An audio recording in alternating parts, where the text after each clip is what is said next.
அருள்மிகு பச்சைமலை என வழங்கிய மந்திரகிரியாகிய மகாயுக மலைக்கோவிலுக்கும் மகாயுகம் 736 அலைவரிசைக்கும் மீண்டும் உங்களை அன்புடன் வரவேற்கிறோம். வருகின்ற 11/5/2025 சித்ரா பௌர்ணமி திருவிழா மந்திரகிரி மகாயுக மலைக்கோவிலில் நமக்கெல்லாம் ஒரு முக்கியமான நாளாக கருதப்படுகின்றது. சில கேலண்டர்களில் மறுநாள் சித்திரை பௌர்ணிமா பூஜை அனுசரிக்கப்படுகின்றன. பல பேருக்கு இதில் ஒரு குழப்பம் இருக்கும்.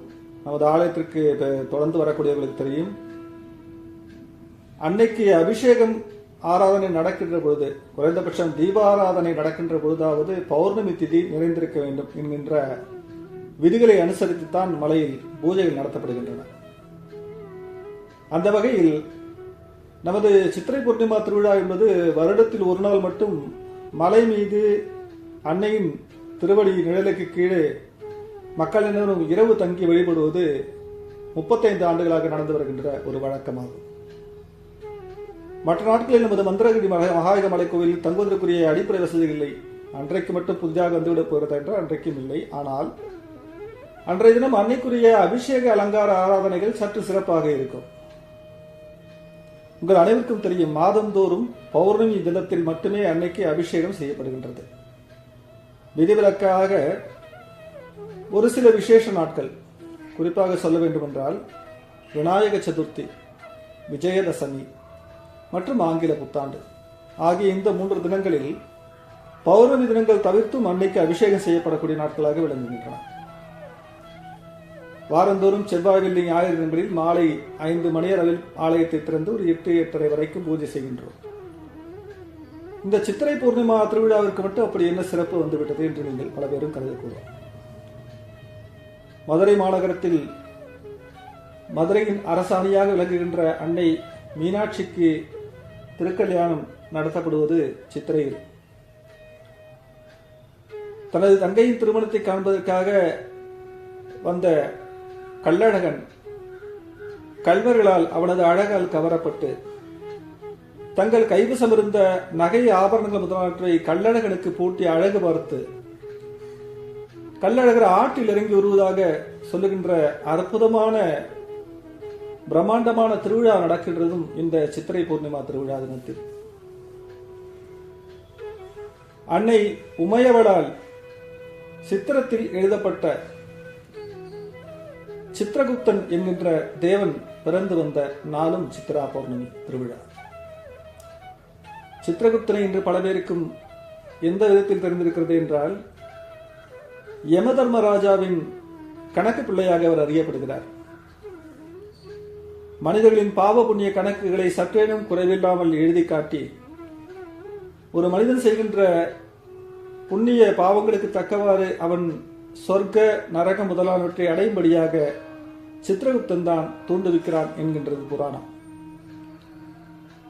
மந்திரகிரி மகாயுக மலைக்கோவிலை பொறுத்தவரைக்கும் இந்த சித்திரகுப்த பூஜையை குறிப்பிட்டோ இந்திர விழாவை குறிப்பிட்டோ தனிப்பட்ட முறையில் பூஜைகள் கொண்டாடப்படாவிட்டாலும், அன்னை காமந்திகா தேவிக்கு இந்த சித்திரை பூர்ணிமா திருவிழா ஏன் ஒரு திருவிழாவாக அனுசரிக்கப்படுகிறது என்று காரணம் கேட்டால், இந்த சித்திரை மாதத்தை சமஸ்கிருதத்திலும் மலையாளத்திலும் மேஷ மாசம் என்று சொல்லுவார்கள்.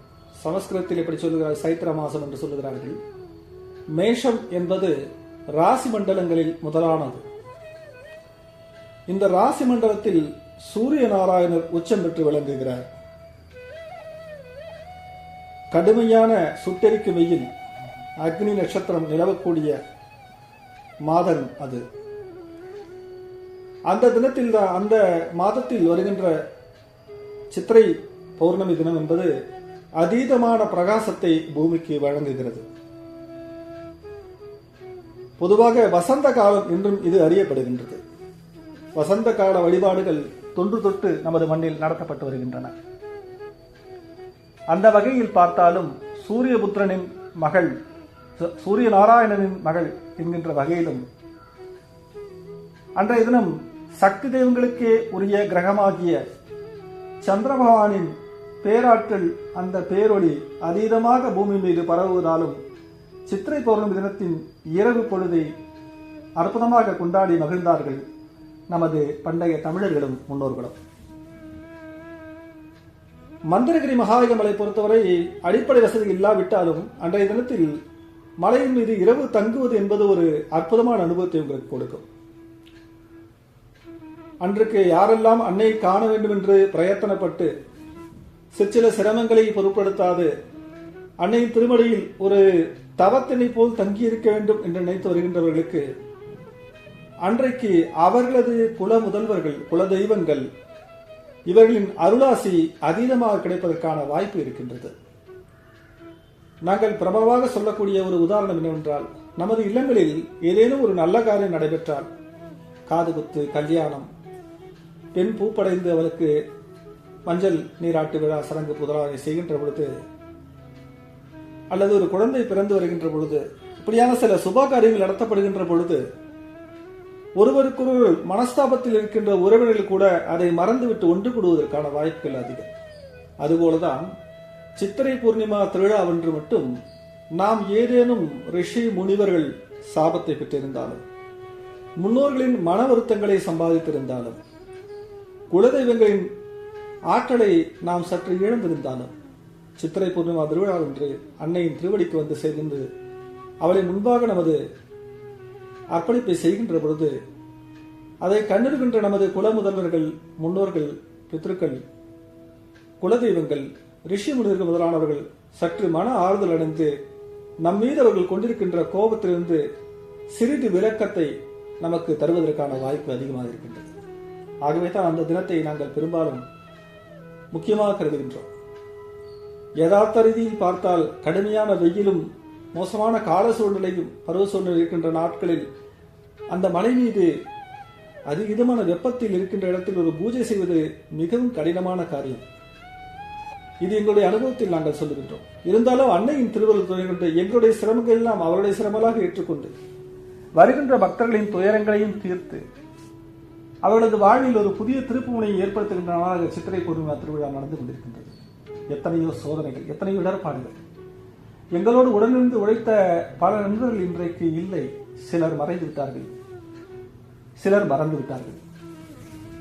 இந்த சூழ்நிலையிலும் கூட மந்திரகிரி மகாலிங்க மலை கோவிலில் நாங்கள் சித்திரை பூர்ணிமா திருவிழாவை முக்கியமானதாக கருதுகின்றோம் என்றால், எங்களது முன்னோர்கள் எங்களுக்கு பரிந்துரைத்த முக்கியமான பூஜையாகும் அது. கடந்த 1990ஆம் ஆண்டுகளில் நாங்கள் முதலாக சித்திரை பூர்ணிமா திருவிழாவை கொண்டாடிய பொழுது எங்கள் நிர்வாக உறுப்பினர்கள் மட்டுமே இருந்தோம். கூட 1-2 பேர் இருந்திருக்கலாம். ஆனால் மொத்தம் இருந்த பேர் 17 பேர் மட்டுமே அந்த சித்திரை பூர்ணிமா, முதலாம் சித்திரா பூர்ணிமா திருவிழாவில் கலந்து கொண்டார்கள். அன்றைக்கெல்லாம் இரவு தங்குகின்ற வழக்கம் என்பது அவ்வளவாக இருக்கவில்லை. இரவு 8:30-9 மணிக்கெல்லாம் பூஜை முடிந்துவிட்டது. அன்னை சூலாயுதமாக மட்டும் விற்றிருந்த காலம் அது. ஆகிய எப்பொழுதெல்லாம் பெரிய அளவில் வேலைப்பளு இல்லை. நாங்கள் எளிமையாக பூஜையை முடித்துவிட்டு வீடு திரும்பிவிட்டோம். அதற்கு பிறகுதான் இரவு தங்க வேண்டும் என்ற எண்ணம் எங்களுக்கு உதயமானது. மலை மீது அன்னையின் திருமடியில் தங்குவதைப் போல, ஒரு தாயின் மடியில் படுத்துறங்குவதைப் போல நாங்கள் அந்த நிகழ்வுகளை கடைபிடிக்க தொடங்கினோம். அன்னையின் திருவாக்கிலிருந்து உத்தரவு கிடைத்தது. அன்றைய தினம் அன்னையின் திருமணில் யாரெல்லாம் தங்குகிறார்களோ, சில குறிப்பிட்ட நோய்கள், சில குறிப்பிட்ட காற்று கருப்பு முதலான துஷ்ட சக்திகளிலிருந்து நமக்கு விடுதலை முதலானவை அன்றைய தினம் கிடைக்கின்றது. இந்த பதிவில் எங்களுக்கு காட்சிப்படுத்தப்படுவது பௌர்ணமி, அதாவது பங்குனி பௌர்ணமியுடைய காட்சிகள் இருந்தாலும், சித்திரை பூர்ணிமா திருவிழாவை நாம் நோட்டீஸாக அச்சடித்து மக்களிடம் விநியோகித்து வந்தாலும், நேரடியாக சொல்லுகின்ற ஒரு முறையிலாகத்தான் இந்த பதிவினை வெளியிடுகிறோம். ஆகவே இதை கண்டிருக்கின்ற நமது அன்பர்கள், தயவு செய்து உங்கள் அன்பர் நண்பர்களுக்கு இந்த செய்தியை சொல்லுங்கள். அன்றைய தினம் அன்னைக்கு செய்கின்ற அபிஷேக அலங்கார ஆராதனை பூஜைகளுக்கு உங்கள் பங்களிப்புகளை உங்களால் இயன்ற அளவு செய்வதற்கு முயற்சி செய்யுங்கள். நமது மந்திரகிரி மகாலிங்க மலையை பொறுத்த வரைக்கும் அன்போடு தருகின்ற சிறு காணிக்கையாக இருந்தாலும் அன்னையின் பிள்ளைகள் தருகின்றவற்றை ஏற்றுக்கொள்ள தயாராக இருக்கிறோம். மற்ற நாட்களில் போய் நோட்டீஸ் அச்சடித்தோ மற்றவர்களுக்காக நாம் தேடி சென்று விளம்பரம் செய்வது கிடையாது. அறிவிக்கிறோம். மந்திரமலையை பொறுத்தவரையும் வருகின்ற மக்களுக்கு தெரியும், இந்த கோயிலில் எப்பொழுது சரியாக தீபாராதனை செய்வார் என்று சரியாக சொல்லவே முடியவில்லை. சாதாரண செவ்வாய் வெள்ளி வார நாட்களில் ஞாயிற்றுக்கிழமையில் ஒரு 6:30 7:30 என்று சொல்வோம். குறிப்பிட்ட நேரத்தில் பூஜை என்பது நம்மால் கணித்து சொல்லிவிடவே முடியாது. அதுபோலத்தான் சித்திரை பூர்ணிமா திருவிழா மற்ற பௌர்ணமி தினங்களும் சரி. மற்ற பௌர்ணமி தினங்களில் இரவு 10:30 11 மணிக்குள்ளாக தீபாவளை பார்த்து விடலாம் என்கின்ற நான் கருதுகிறேன். ஆனால் சித்திரை பூர்ணிமா திருவிழாவிற்கு இரவு 1 மணி ஆகிறதா 2 மணி ஆகிறதா எனக்கு தெரியாது. இதன் காரணமாகவும் வெளியூரிலிருந்து வருகின்ற அன்பர்கள் மலையிலிருந்து இரவு வீடு திரும்புவது சற்று கடினமான காரியம். போக்குவரத்து வசதி இப்போது இருந்தாலும் கூட.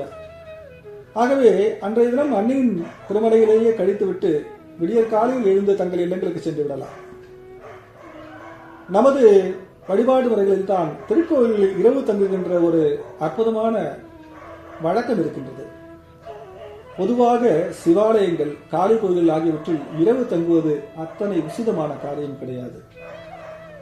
ஏனென்றால் காளி தேவியுக்கும் சிவபெருமானுக்கும் பூதகணங்களுடைய காவல் உண்டு.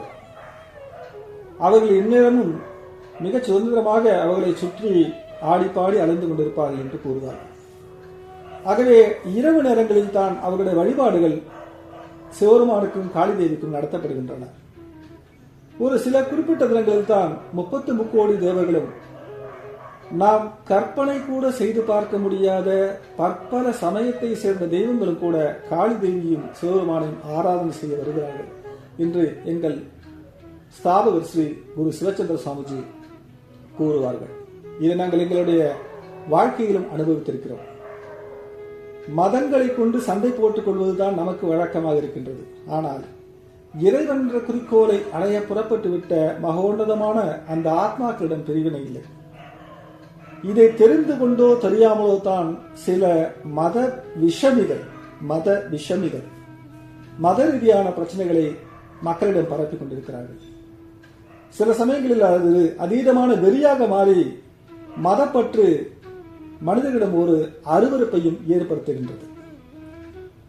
இறைவன் என்ற உன்னத இலக்கை பற்றி புரிந்து கொள்ள முடியாத ஒரு சிலருக்கு, அதாவது நாத்திகம் பேசுகின்ற ஒரு சிலருக்கு, இந்த அருவருப்பான செயல்களின் காரணமாக மதத்தை பற்றியும் தெய்வத்தை பற்றியும் இறை வழிபாடுகள் பற்றியும் தவறான புரிதல்களும் அந்த தவறான புரிதல்களை கொண்டு மக்களிடம் பிரச்சாரம் செய்வதும் தொடர்ச்சியாக இந்த நாட்டிலும் உலகத்திலும் நடந்து கொண்டே இருக்கின்றன.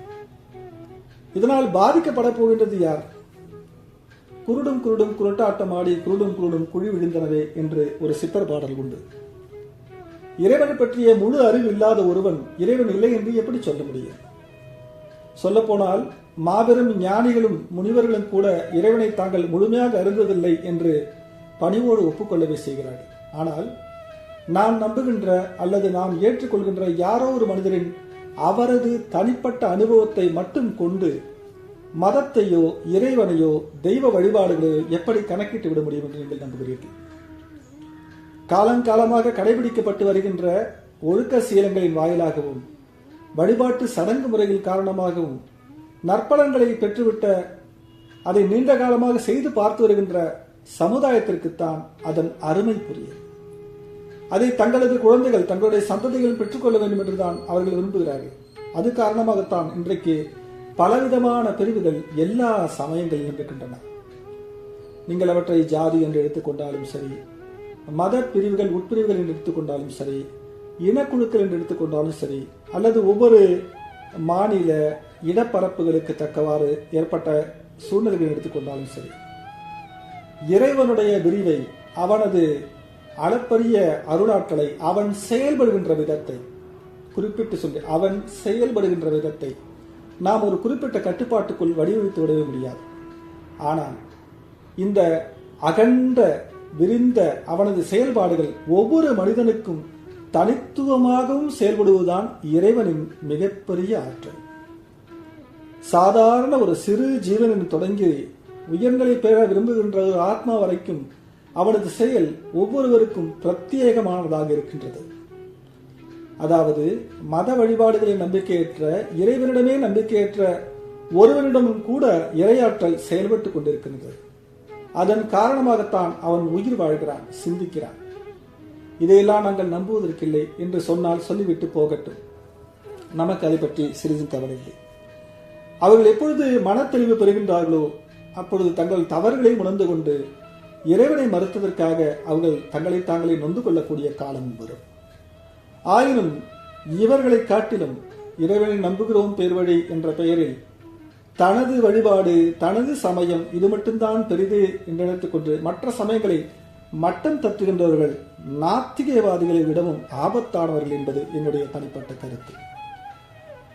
ஒன்று விட்டு வாழுகின்ற இந்திய சமுதாயத்தில் எல்லா வழிபாடுகளையும் ஒற்றுமையோடு கொண்டாடி தீர்க்க வேண்டும்.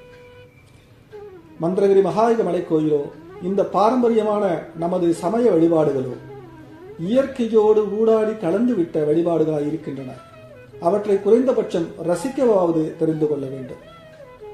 இப்பொழுது இருக்கின்ற மந்திரகிரி மகாயுக மலைக்கோயிலின் அமைப்பை பார்த்தால் ஒரு சின்னஞ்சிறிய மூலஸ்தான கோவில், மற்ற சுவாமிகள் எல்லாம் வெட்டவெளியிலே வீற்றிருக்கிறார்கள்.